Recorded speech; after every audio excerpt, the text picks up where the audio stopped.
अधिकतर मीडिया को कहते हैं कि गोदी मीडिया हो चुका है। कई तरीके के समय समय पे बातें आती रहती मीडिया को लेके। एक पत्रकार जनता के लिए काम करता है या फिर नेताओं के लिए? तो आरोप लगते भी रहते हैं। उस महिला ने मेरे सिर पे, जो लोग कहते हैं कि पत्रकारिता बिक चुकी है, तो या अभी का दौर जो पत्रकारिता का चल रहा है वो बेहद ही चुनौती भरा है। जब सवाल उठाने की बात आती है जनता के हक के लिए, तब वो गायब होते हैं। नक्सल प्रभावित एरिया है जहाँ पे माफिया एरिया में माफिया 10-12 फीट सामने दिख गया तब वो बोलता है कि साहब भागना भी पड़ सकता है। तो ये 35 लाख रुपए के लागत से हमें भवन मिला। बस्तर में जो अटैक हुआ अभी, जो मुकेश चंद्राकर जी जो एक रिपोर्टर थे, तो उस पर आपके क्या विचार हैं?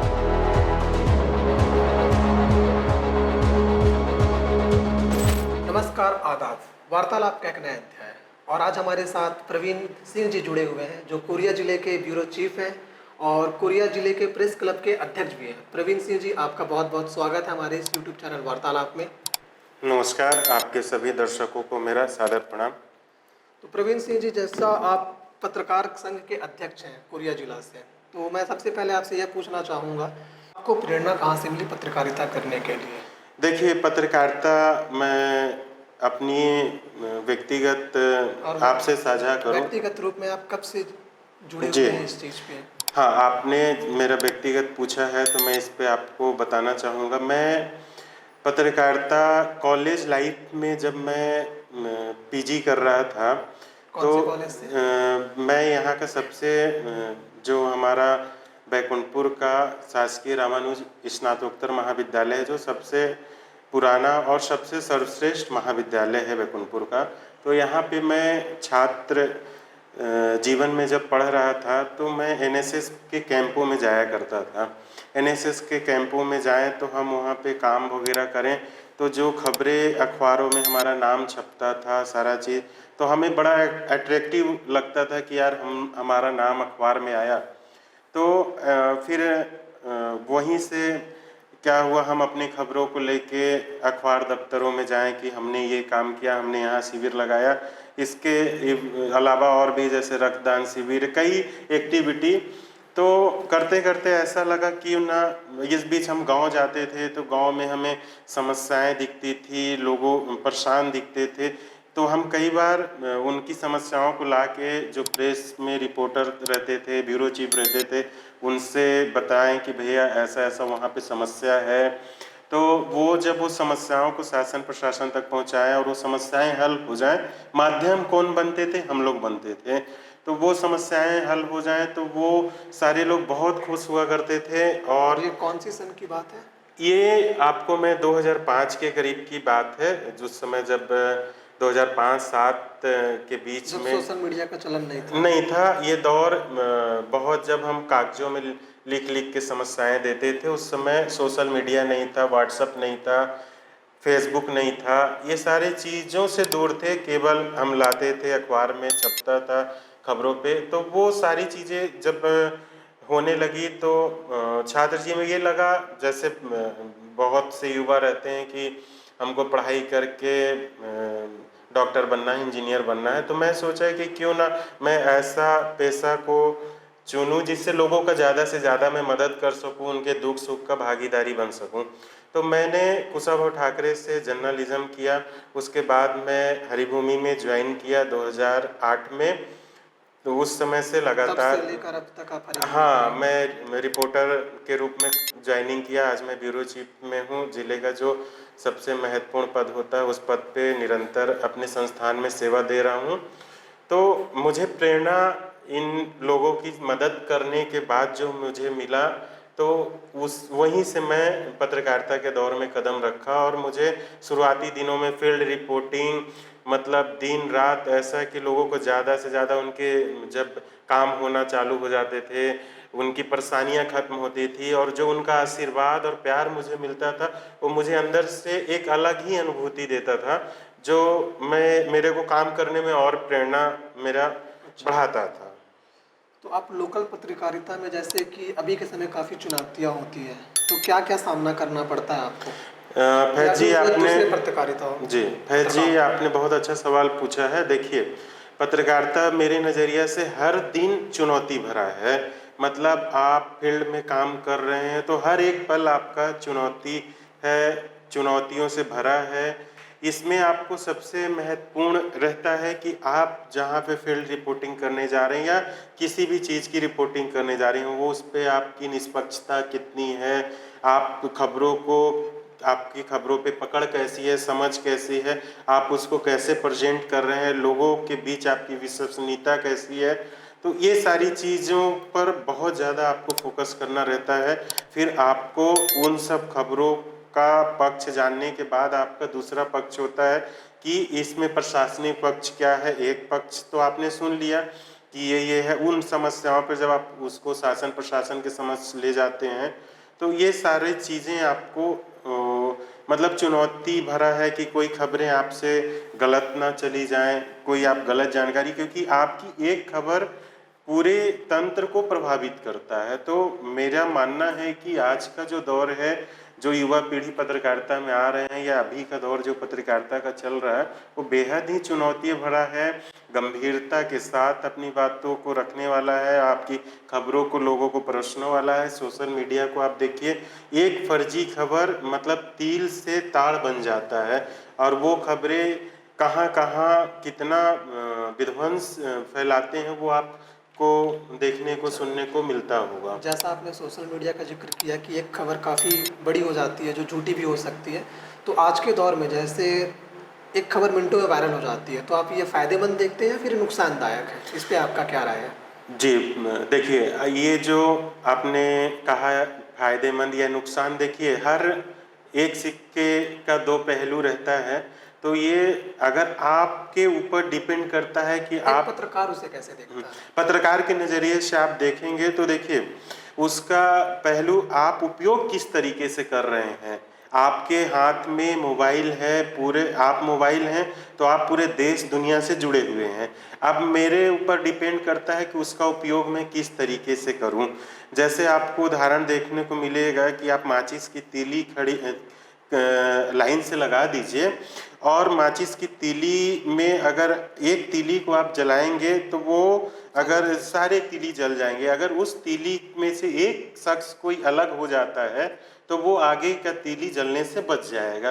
बस जस्ट यही है सोशल मीडिया कि आपकी स्वविवेक आपका कैसा है, आप किस तरीके से खबरों को या जो जानकारी आप लोगों को परोस रहे हैं, ऐसा वो आपकी जिम्मेदारी है। तो मैं इसमें देखता हूं कि जो उपयोग करता है, जो यूजर है, वो किस तरीके से कर रहा है। वो सकारात्मक करेगा तो समाज में सकारात्मक प्रभाव जाएगा, नकारात्मक करेगा तो वो उसका प्रभाव नकारात्मक जाएगा। कभी आपको राजनीतिक शासन का दबाव महसूस हुआ या फिर कभी कराया गया किसी चीज़ को कवर करते हुए? देखिए इन आज सब चीज़ों से आप कैसे चैलेंज करते हैं, कैसे फेस करते हैं इन सारी चीज़ों को? देखिए जैसे कि मैंने आपको पहले भी बताया, अभी दोबारा राजनीतिक दबाव पत्रकारों पे जब खबर करने जाता है पत्रकार फील्ड में, तो उसका हर एक पल चुनौती भरा रहता है। इसमें राजनीतिक दबाव का मैं जिक्र इसलिए ज़्यादा नहीं करना चाहूँगा कि राजनीतिक में कई पहलुएं होती हैं। जैसे खबरें आप दे रहे हैं तो खबर राजनीतिक है क्या, किस तरीके का है। अगर राजनीतिक खबरें भी, मुझे तो आज तक कोई ऐसा दबाव कभी ना तो प्रमुख पार्टियों से मुझे मिला है, क्योंकि आप अगर निष्पक्ष होकर काम करेंगे तो मुझे नहीं लगता कि आपके ऊपर कोई भी पार्टी, चाहे प्रमुख पार्टी भाजपा हो, कांग्रेस हो, कोई भी आपको दबाव बनाएगा। दबाव तभी बनता है जब आपका झुकाव किसी एक पक्ष की ओर ज़्यादा होगा। तो जहां आप एक पक्ष से आपका ज़्यादा झुकाव होगा, समस्याएं आपकी खड़ी हो जाएंगी। तो फिर ये आरोप लगता है कि फला पत्रकार इस पार्टी का है तो फला पत्रकार उस पार्टी का है। तो मैं एकदम गंभीरता के साथ स्वीकार करता हूं और बोलता हूं आपके चैनल के माध्यम से आपके व्यूअर्स को कि आपका अत्यधिक एक पक्ष में झुकाव समस्याएं खड़ी करेगी। आपको निष्पक्ष रहना पड़ेगा। निष्पक्ष रहिए, कभी कोई नहीं, अगर आप कोई राजनीतिक पार्टी की खबर कर रहे हैं उसको निष्पक्ष कीजिए, कहीं कोई समस्या नहीं है।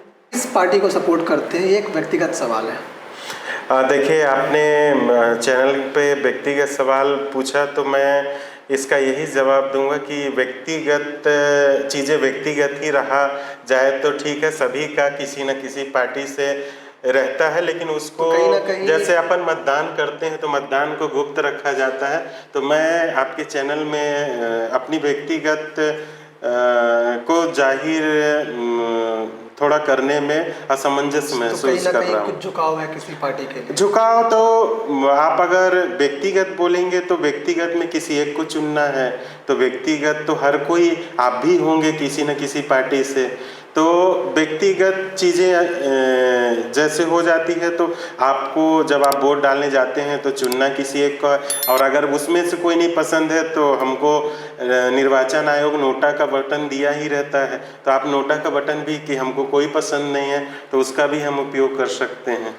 अच्छा, आजकल जैसे आपने बताया कि काफ़ी लोग पत्रकार हो गए हैं, तो आजकल क्या सच में पत्रकारिता की जा रही है या फिर खबरें सिर्फ पब्लिसिटी स्टंट के लिए छापी जा रही है? देखिए, जो पत्रकार गंभीरता से काम कर रहा है और कर रहे हैं, आज का दौर सोशल मीडिया का दौर है, पोर्टल का, वेब मीडिया का, निसंदेह दौर पत्रकारिता में बहुत बदलाव हुआ है।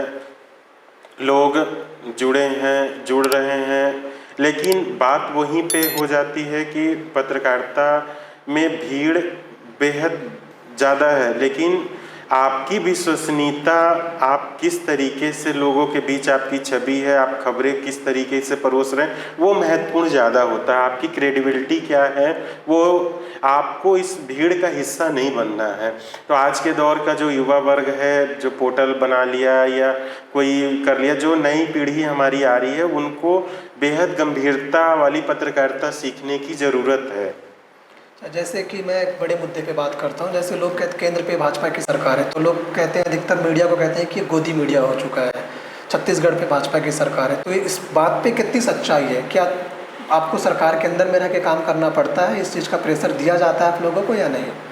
देखिए, गोदी मीडिया या फला मीडिया, कई तरीके के समय समय पे बातें आती रहती है मीडिया को लेके। मीडिया की विश्वसनीयता पर भी सवाल समय समय पे खड़े होते रहे हैं। ये कोई दौर आज का नहीं है, बहुत पहले का, लेकिन चूंकि इसमें ये है कि कॉरपोरेट का दौर है, बहुत सारी चीज़ों को सामंजस्य बैठा के काम करना पड़ता है। और मैंने आपको पहले बताया कि देखिए, कहीं भी एक पार्टी के पक्ष में अगर आपका झुकाव होता है तो आप वहीं से आपकी क्रेडिबिलिटी पे सवाल खड़े होते हैं। फिर सवाल उठता है कि फला गोदी मीडिया है, या अगर आप निष्पक्ष रिपोर्टिंग कर रहे हैं और निष्पक्ष खबरों को अपने पाठकों के बीच, अपने दर्शकों के बीच परोस रहे हैं, तो मुझे नहीं लगता कि ऐसा कोई आरोप लगाया जाए या लग सकता है। मेरा जो व्यक्तिगत मानना है, या जैसे जितना मैं पत्रकारिता अभी तक किया हूँ, उस दौर को समझ रहा हूँ, तो आरोप लगते भी रहते हैं, लेकिन आदमी की या किसी भी संस्थान की विश्वसनीयता उसके क्रियाकलापों पे, उसके खबरें परोसने के दौर पे, पाठकों के बीच उसकी कैसी पकड़ है, इस सारों चीज़ों पे उसका विशेष ध्यान रहता है। एक पत्रकार जनता के लिए काम करता है या फिर नेताओं के लिए आज के दौर पे? इस पे आपका क्या जवाब है? देखिए, पत्रकार को हमेशा जनता जनार्दन है। पत्रकार हमेशा, राजनेता आते जाते रहते हैं, राजनेता कोई स्थायी है नहीं। आज भाजपा की सरकार है तो कल कांग्रेस की सरकार है। राजनेता 5 साल के लिए चुने जाते हैं, लेकिन जो जनता आपकी है वो जनता आपके साथ 5 साल के बाद भी रहेगी।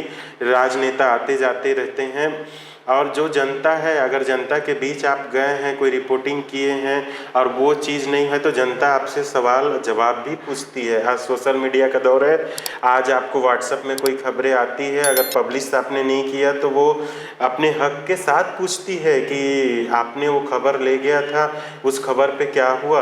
तो राजनेताओं से ज़्यादा महत्वपूर्ण जनता होती है, और जनता हमेशा ही सर्वोपरि रही है, जनता जनार्दन, जैसा आप जानते हैं। अच्छा, आपके कार्यकाल में ऐसी क्या चुनौती रही है जब जहाँ पे आपको जनता या फिर नेताओं को चुनना पड़ा हुआ हो? तो देखिए, ऐसा कुछ किस्सा हुआ आपका? जी, देखिए, ये किस्सा मैं बता रहा हूँ। जैसे मुझे एक गांव की रिपोर्टिंग करनी थी, महिला काफ़ी परेशान थी, उसकी बुजुर्ग महिला थी, बैकुंठपुर क्षेत्र से? हाँ, बैकुंठपुर क्षेत्र से। काफ़ी समय उसका कुछ कार्ड वगैरह का, ऐसा मुझे ध्यान आ रहा है, कार्ड शायद बन नहीं रहे, काफ़ी परेशान थी। गांव के सरपंच सचिव वो आई और उस खबर को मैंने प्रकाशित किया और संबंधित अधिकारी से बात किया। तो जब उसका काम हुआ तो वो महिला आई और मुझे मतलब समझिए कि कुछ पैसे मुझे दे रही थी कि बेटा ये मेरे तरफ से आप मिठाई खाना। तो मैं बोला कि अम्मा आप ये पैसे को रखो, आप इसको आपका केवल मुझे आशीर्वाद चाहिए। तो उस महिला ने मेरे सिर पे हाथ रख के जो आशीर्वाद दिया, वो अनुभूति मुझे समय समय पे याद दिलाती है और वो काम करने का प्रेरणा भी कि आप किसी के लिए निस्वार्थ काम करेंगे और उसकी मदद करेंगे तो आपको उस महिला का तो आपको आशीर्वाद मिलेगा, साथ ही ऊपर वाले का भी आपको आशीर्वाद मिलता है। और जैसे फिर से मैं कहूँगा कि जो लोग कहते हैं कि पत्रकारिता बिक चुकी है, तो आप उनको क्या बताना चाहते हैं कि उनका एक फिर से विश्वास या भरोसा बने लोकल पत्रकार पे या फिर जो नेशनल न्यूज़ चैनल है उन पर? जी, देखिए पत्रकारिता पे अगर हम गहन मंथन करें तो पत्रकारिता ऐसा समुद्र है ना, मतलब जो अथाह है, जिसमें जितना आप घुसते जाएंगे उतना रमते जाएंगे। और जैसे पत्रकारिता बिक गई है, आप अगर थोड़ी सी कल्पना कीजिए, अगर एक खबर आज प्रिंट मीडिया में ना आए या तो एक खबर टीवी चैनल में नहीं आए तो लोगों को कुछ जानकारी, अगर दिल्ली में बैठे आप सोचिए अगर एक खबर फ्लैश होता है तो वो तुरंत भर में कहाँ तक लोग तक पहुँच रहा है। अखबार में कोई खबर प्रकाशित होता है तो वो लोगों तक पहुँच रहा है, जानकारी मिल रहा है। चूँकि अब इसमें बात ये रहता है कि खबर जो आ रही है वो खबर कितना तथ्यपरक है। आज का पाठक जागरूक है, आप उसको बरगला नहीं सकते, उसके हाथ में मोबाइल है, गूगल है, टेक्नोलॉजी बढ़ गई है। आप अगर मैं आपसे प्रभावित होकर कोई चीज़ें लिखूंगा या दिखाऊंगा तो जनता आपको देख रही है, जनता समझ रही है, तुरंत आपके ऊपर सवाल टीका टिप्पणी। तो बस यही पत्रकारिता में विश्वसनीयता है कि आप कितने चीज़ों को कैसे परोस रहे हैं, कैसे दे रहे हैं, आपकी समझ क्या है, आपकी पकड़ क्या है। और इन आरोपों से अगर आप ऐसा काम कर रहे हैं तो आरोप आप पर लगेगा, अगर आप काम नहीं कर रहे हैं तो आप निष्पक्ष रहेंगे, आपको बोलेंगे कि फला रिपोर्टर या फला संस्थान एकदम निष्पक्ष रिपोर्टिंग करता है। तो जैसे कई पत्रकार जो होते हैं आजकल जो शासन प्रशासन के पीछे घूमते हैं, आप उन पत्रकारों को क्या कहना चाहेंगे? या फिर जब जनता पे जब सवाल उठाने की बात आती है जनता के हक के लिए, तब वो गायब होते हैं उस मुद्दों से? जी, देखिए ऐसे तो मुझे लगता है कि पत्रकार को इस तरीके का कार्यशैली आप जैसा कह रहे हैं ऐसा नहीं होना चाहिए। चूँकि पत्रकार का हमेशा काम होता है दोनों पक्षों को सुनना, समझना और फिर डिस्प्ले करना। तो जैसे पीछे जाने की बात तो कई खबरें जैसे फील्ड की हैं, उसमें अगर प्रशासन का पक्ष लेना हो, खास करके इसमें टीवी चैनल वालों का ज़्यादा चैलेंज रहता है कि उनका जब तक वो बाइट नहीं लेंगे संबंधित अधिकारी का, उनकी खबरें नहीं डिस्प्ले होंगी ऑन स्क्रीन। तो उनके लिए उनको कई बार अगर अधिकारी नहीं मिल रहे हैं तो 2 बार 4 बार उनसे संपर्क करके तो वो इलेक्ट्रॉनिक मीडिया के लिए बयान लेना ये सब चैलेंजिंग रहता है और इसलिए उनके आगे पीछे थोड़ा जाना, समझना, बताना पड़ता है। और प्रिंट मीडिया में थोड़ा ये हो जाता है कि अगर आपसे मुलाकात नहीं हो पा रहा तो आप मोबाइल के ज़रिए भी बात करके उनका व्यू ले सकते हैं। सोशल मीडिया में जैसे अगर है तो ये उसके लिए, लेकिन टीवी वालों के लिए है तो उनका जाना उनका कर्तव्य भी रहता है, उनका पक्ष जानना, तो इसलिए कई बार आना जाना पड़ता है। तो हम इसको ऐसा रूप में नहीं देख सकते कि प्रशासन या नेताओं के पीछे जाना है। उनका पक्ष जानने के लिए तो अगर वो पक्ष के लिए हमको 2 दिन 3 दिन बुलाएंगे तो हम 2-3 दिन बाद या 2-3 जब तक वो नहीं पक्ष देंगे तो हम उस खबर को फ्लैश नहीं, तो इसलिए भी जाना पड़ता है। लोकल पत्रकारिता में इनकम सोर्स कैसे होते हैं पत्रकारों के?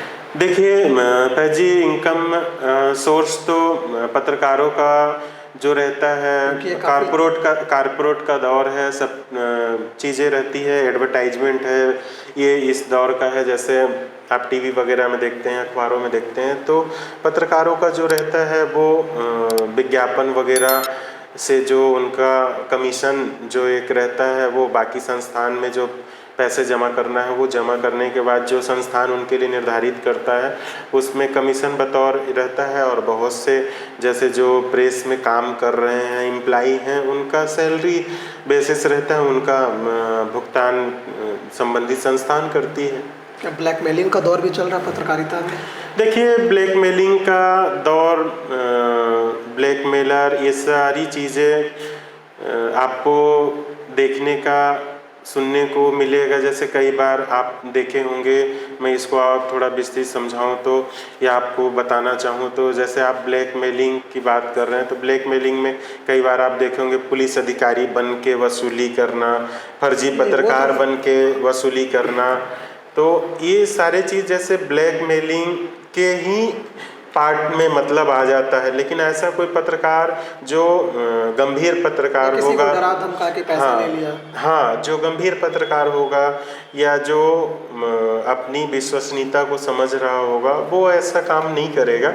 और मतलब मैं नहीं ऐसा मानता कि पत्रकारिता में डरा धमका के ब्लैकमेलिंग करके आप पैसे रुपए कमा सकते हैं, मुझे ऐसा नहीं लगता। अच्छा, जैसे आप अपने आप को एक समाज सेवी भी कहते हैं, तो ऐसे क्या कार्य हैं आपके? पत्रकार तो समाज सेवी ही होता है। जैसे आप समाज के बीच में रह रहे हैं, समाज के हर एक चीज़, तो हर एक पत्रकार मेरे नज़रिए में समाज सेवी है, क्योंकि वो समाज के बीच में है, लोगों के बीच में है, उनकी समस्याओं को जान रहा है, समझ रहा है, उनकी समस्याओं का निराकरण करने में उसका, तो मेरी नज़र में हर एक पत्रकार समाज सेवी है, समाज सुधारक है। और इसीलिए शायद पत्रकार या मीडिया को लोकतंत्र का चौथा स्तंभ भी कहा गया है। अच्छा, आपके हिसाब से जो जगह पत्रकारों को जो रिस्पेक्ट मिलने चाहिए एक लोकल बेस्ड पे, क्या वो चीज़ें उन्हें मिल रही है? देखिए, फिर सुरक्षा भी हम कह सकते हैं कि वो सुरक्षा उन्हें मिल रही है? देखिए, पत्रकार सुरक्षा कानून के लिए छत्तीसगढ़ शासन में समय समय पे बात उठता रहा है। पिछली सरकार भी पत्रकारों की सुरक्षा को लेकर बेहद गंभीर, ये चैलेंजिंग और ज़्यादा कहाँ हो जाता है जो दूरस्थ एरिया हैं, नक्सल प्रभावित एरिया हैं, जहाँ पे माफिया एरिया हो जाता है। माफिया एरिया है। जैसे आपको कई मर्तबा देखने सुनने को मिला होगा, कोई माइंस में या कोई रेत खदान में कोई गया हो, पत्रकार को वहाँ पे दौड़ाए हों, हमला हुआ है। तो इस सब घटनाओं को, इस सब के लिए पत्रकारों को सुरक्षा की ज़रूरत होती है, क्योंकि पत्रकार हमेशा, जैसे मैंने आपको शुरुआत में कि पत्रकारों का काम चुनौती भरा, जोखिम भरा होता है, क्योंकि पत्रकार जा रहा है तो उसके पीछे उसका परिवार भी है। मतलब वो पत्रकारिता कर रहा है तो उसके पीछे उसका पूरा परिवार है, और वो जोखिम भरा पल, तो पत्रकार सुरक्षा कानून जो सरकार बनाने के लिए ये सब है प्रयास कर रही है, तो वो चीज़ें होनी चाहिए, वो इम्प्लीमेंट होना चाहिए। आपके पास कुछ ऐसे कहानियाँ या किस्से होंगे जहाँ पे आप फील्ड पे रिपोर्टिंग करने गए हों या फिर आपको खतरा बना हो किसी चीज़ से? कुछ ऐसे किस्से या कहानी है तो थोड़ा शेयर कीजिए हमारे जी।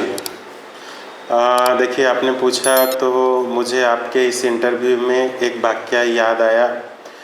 मैं जब शुरुआती दौर था पत्रकारिता का, तो बैकुंठपुर के पास ही एक कोटक ताल गांव है, यहाँ पे हाथियों का मूवमेंट था। कितने साल पुरानी बात है ये 10-12 साल करीब हो रहे होंगे इस वाक़या को। जब मैं शुरुआत दौर था और न दिन को रात, रात को दिन, मतलब केवल जुनून था कि काम करना है। तो कोटक ताल में हाथियों का मूवमेंट था। हम लोग 2-3 लोगों की टीम थी, गए। एक गांव वाला, हमें हाथी कहाँ पर, जुनून था कि हाथी देखना है। अभी तक केवल अपन सुन रहे थे लेकिन सामने से देखे नहीं। हाँ, जंगली हाथी देखे नहीं थे। तो एक गांव वाले को हम लोगों ने पकड़ा तो बोला कि हाँ साहब, हाथी आइस है, हम ले जाते हैं आपको। अपनी भाषा में बोला हम लोगों को। तो हम लोग बोले कि ठीक है भाई। तो हम लोग काफ़ी दूर, 1.5-2 किलोमीटर पैदल अपनी मोटरसाइकिल को, बाइक को रोड पे सभी साथी खड़ा किए, 2-3 लोग थे हम लोग। उस ग्रामीण को लिए, ग्रामीण को लेने के बाद हम जंगल में करीब 1.5-2 किलोमीटर पैदल चलते गए। फिर जाने के बाद जब वो ग्रामीण हमें बोलता है कि मैं आ तो गया हूँ, हाथी पास में ही है साहब, आप लोग को भागना भी पड़ सकता है। तो मैं आपको बताऊं कि हाथी करीब 10-12 फीट सामने दिख गया, तब वो बोलता है कि साहब भागना भी पड़ अच्छा, सकता है। तो हम लोगों की तो कितने हाथियों का झुंड था? वो हाँ हवा गोल हो गया था। हाथियों का झुंड करीब उसमें 4-5 हाथियों का झुंड था। उसमें एक बंडा हाथी दंतैल हाथी था, वो सबसे ज़्यादा आक्रामक था। हम लोगों ने जब वहाँ पास चले गए, वो तो ग्रामीण रफू चक्कर हो गया वहाँ से, और हम लोग वो हाथियों का चिहाड़ और जो सामने से देखे, बस हम लोगों का या ईश्वर की कृपा उस दिन ये थी कि हाथी उधर थे, उसके बीच में एक खाई था। तो वो अगर खाई नहीं रहता तो उस दिन शायद हम लोग को भी हाथी दौड़ाया होता, या तो शायद मैं इंटरव्यू देने लायक आपके पास नहीं रहा होता। अच्छा, तो जैसे मैंने चुनौतियों का बात किया, जैसे पत्रकारों पे जो आए दिन हमले होते रहते हैं, तो जब बस्तर में जो अटैक हुआ अभी, जो मुकेश चंद्राकर जी जो एक रिपोर्टर थे, तो उस पे आपके क्या विचार हैं? देखिए वो घटना या फिर ऐसी घटना मतलब जो मन को, या फिर जो हम कहें तो हृदय को जो झकझोर देती है? जी देखिए वो घटना तो बेहद ही दुर्भाग्यजनक और बहुत ही क्या उस घटना के निंदनीय। निंदनीय, मतलब कुछ शब्द ही नहीं बचता कि अगर कोई रिपोर्टिंग करने जा रहा हो और उसका रिपोर्टिंग किया हो और उसको बकायदा बुला के उसकी हत्या करके उसको उसके शव को वही सेप्टिक टैंक में दफना दिया गया हो। ये घटना पूरे देश में और पूरे देश भर के छत्तीसगढ़ ही नहीं पूरे देश भर के पत्रकारों ने अपना विरोध और अपना पक्ष रखा था। और आज भी मामला ये पत्रकारों के जहन में है। पत्रकार जब भी फील्ड में जाता है तो इस बस्तर ही नहीं, आप दूसरे क्षेत्र में भी देखेंगे ना, तो पत्रकारों को धमकाना चमकाना, उनके साथ ठेकेदारों का वाद विवाद, अधिकारियों के साथ वाद विवाद, ये नेताओं के साथ भी विवाद की बातें या घटनाएं होते रहती हैं। तो वो सब चीज़ों से पत्रकार रोज जूझता है, रोज उस घटनाओं से होता है। तो इन घटनाओं के लिए ही जो रोकथाम के लिए पत्रकार सुरक्षा कानून की मांग कर रहा है, और इसको लागू कराने के लिए पूरे जो पत्रकारों की रक्षा के लिए प्रेस क्लब होते हैं या पत्रकार संघ होते हैं, सारे लोग मांग समय समय पे कर रहे हैं। और जो मौजूदा सरकार हैं उनको भी इस ओर ध्यान देना चाहिए, इसे अति शीघ्र लागू करना चाहिए। बतौर मैं भी जिला जर्नलिस्ट प्रेस क्लब का अध्यक्ष हूँ, तो बतौर अध्यक्ष मेरा भी मानना है कि पत्रकार सुरक्षा कानून को सरकार जितना जल्दी हो सके लागू करे। अच्छा, आपके साथ कभी ऐसी घटनाएं हुई है जहाँ पे आपको लगा हो कि आपकी जान को जोखिम हो, या किसी ने कहीं बुलाकर धमकाया डराया हो आपको? जी देखिए जान जोखिम वाली वाकया तो मैंने हाथी के साथ हुआ था वो आपको साझा किया। बाकी रिपोर्टिंग के दौरान नहीं, जहाँ पे किसी मतलब राजनेताओं का, माफियाओं का ऐसा वाकया तो होता है बीच बीच में, जैसे कई बार। लेकिन जब अपनी पक्ष को आप दमदारी के साथ रखेंगे और अपनी बातों को, तो मुझसे मैं भी कोई अछूता नहीं हूँ। मैं भी उस पत्रकारिता या उस पत्रकार समाज का हिस्सा हूँ, और तो मैं ये नहीं कह सकता या मुझे ये स्वीकार करने में तनिक भी झिझक नहीं है कि मेरा वाद विवाद नेताओं से नहीं होता या अधिकारियों से नहीं। लेकिन मैं अपनी पक्ष को या अपनी बातों को, लोगों की समस्याओं को जब अपनी तथ्यपरक और पूरी गंभीरता से रखता हूँ, तो उन्हें स्वीकार करना पड़ता है कि हाँ, हम में कमी है, हम इसे सुधारेंगे। और आप हमारी हरी भूमि की रिपोर्टिंग आप देखेंगे तो हमारी रिपोर्टिंग, हम विश्वसनीय खबरों के लिए विश्वसनीय पाठकों के बीच जो अपनी पहचान है उसके लिए हम जाने जाते हैं। अच्छा, जैसे आपने बताया कि आप पत्रकार के कोरिया जिला के पत्रकार संघ के अध्यक्ष भी हैं, तो विगत 3 वर्षों से आप अध्यक्ष हैं, तो आपकी क्या उपलब्धियां हैं या फिर आपने क्या कदम उठाए हैं इस संघ के लिए? देखिए ये जिला प्रेस क्लब है। ये प्रेस क्लब, जब हम लोगों का प्रेस क्लब हुआ पहला, तो लोकतांत्रिक प्रक्रिया से, जैसा कि चुनाव होता है, लोकतांत्रिक प्रक्रिया से चुनाव हुआ, उसमें मैं बतौर अध्यक्ष पद पे जीता। और मैं अविभाजित कोरिया ज़िले का अध्यक्ष रहा, चूँकि उस समय आपका एमसीबी जिला का विभाजन नहीं हुआ था तो मैं दोनों जिलों का अध्यक्ष रहा। चूँकि चुनाव लोकतांत्रिक प्रक्रिया से हुआ था, लोगों की अपेक्षाएं भी काफ़ी थी, पत्रकार साथियों की अपेक्षाएं काफ़ी थी, तो मेरे कार्यकाल में टीम भावना के साथ हम लोगों ने काम किया। तो बतौर हमने प्रेमा बाग में पत्रकार भवन का निर्माण कराया, जिसमें तत्कालीन मुख्यमंत्री भूपेश बघेल जी ने हमें 25 लाख रुपया दिया था। स्थानीय विधायक उस समय के अंबिका सिंहदेव जी थी, संसदीय सचिव रही, उन्होंने 10 लाख रुपये प्रेस क्लब के भवन निर्माण के लिए दिया था, पत्रकार भवन निर्माण के लिए, जहाँ पे हम बैठ के अपनी वार्तालाप कर रहे हैं। जी, इसी भवन पे। तो ये 35 लाख रुपए के लागत से हमें भवन मिला। इसके भवन मिलने के बाद, जो कि जिला स्थापना के बाद हमें बैकुंठपुर में भवन, पत्रकार भवन नहीं था, तो ये सारा चीज़ मैंने अपने कार्यकाल में टीम वर्क के साथ काम किया। तो ये एक बड़ी उपलब्धि है, जो ये भवन आने वाली कई पीढ़ियों को समर्पित है, जो पत्रकारिता के दौर में प्रवेश करेंगे या प्रवेश कर चुके हैं या कर रहे हैं, ये सब उनके लिए ये भवन समर्पित है, पत्रकार साथियों की सुविधाओं के लिए है। इसके अलावा जो पत्रकार हित में समय समय पे काम किए जाते हैं, जैसे उनके लिए योग शिविर, जैसे कोविड के दौर का हम लोगों ने समय गुजारा है, उस समय पत्रकारों को वैक्सीन नहीं लग रहे थे, तो मैंने उसमें CMHO से बात करके पूरा कैंप लगाया था। पूरे ज़िले भर में, दोनों ज़िलों में, कोरिया MCB में पत्रकारों का वैक्सीनेशन शिविर हुआ था, निःशुल्क हुआ था। तो ऐसे काम समय समय पे जो पत्रकारों के हित, उनके परिजन के लिए, तो क्लब के लोग करते हैं, या बतौर अध्यक्ष करना भी चाहिए कि पत्रकारिता कर रहे लोगों को सुविधाएं मिल सके। अच्छा, ये हमारा एक आखिरी क्वेश्चन आपके लिए कि जो युवक पत्रकारिता के फील्ड में आना चाहते हैं, या वो प्रिंट मीडिया हो या फिर वो इलेक्ट्रॉनिक मीडिया हो, तो आप उन्हें क्या मैसेज देना चाहते हैं, क्या संदेश देना चाहते हैं कि वो एक ठोस रूप से पत्रकारिता को जिंदा रखें? जी, आपने फैज जी बहुत अच्छा सवाल पूछा। निश्चित तौर पे आज जो युवा वर्ग पत्रकारिता में आ रहे हैं, कदम रख रहे हैं, तो मैं उनसे यही कहूँगा कि आप चकाचौंध भरी ये दुनिया में ये सोच कर नहीं आए कि हम केवल पत्रकार बन जाएंगे, तो पत्रकार बनने के बाद हमारे पास ग्लैमर होगा, हमारे नेताओं के पास या किसी के पास जाने। आजकल का जो दौर है, ये युवा सोचते हैं कि हम पत्रकार बन गए तो हमारे पास पूरा तंत्र आ गया।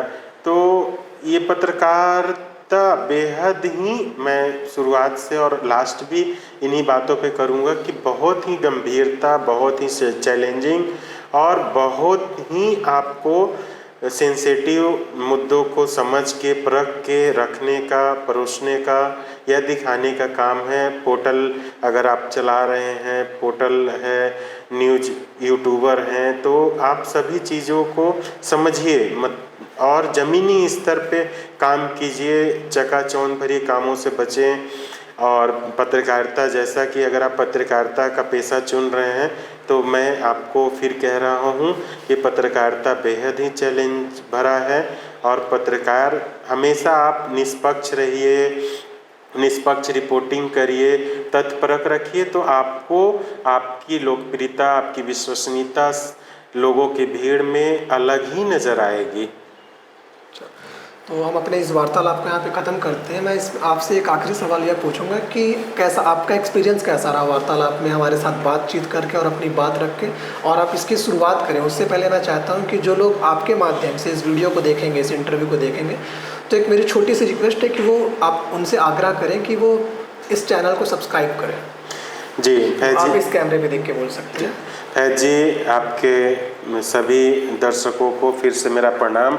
मैं यही कहूँगा कि आपसे बातचीत में मुझे काफ़ी अच्छा लगा, और आप निरंतर ऐसी लोगों को दिखाते रहें, और आपके जो व्यूअर्स हैं उनसे मैं यही कहूँगा कि आप इस चैनल को ज़्यादा से ज़्यादा सब्सक्राइब करें, शेयर करें, और लोगों के बीच ऐसी जनहित के मुद्दों को ले जाएं, और सारे चीज़ों को तत्परक रखें। आपका चैनल, आपके व्यूअर्स लगातार बढ़ें, मेरी शुभकामनाएं आपके साथ है।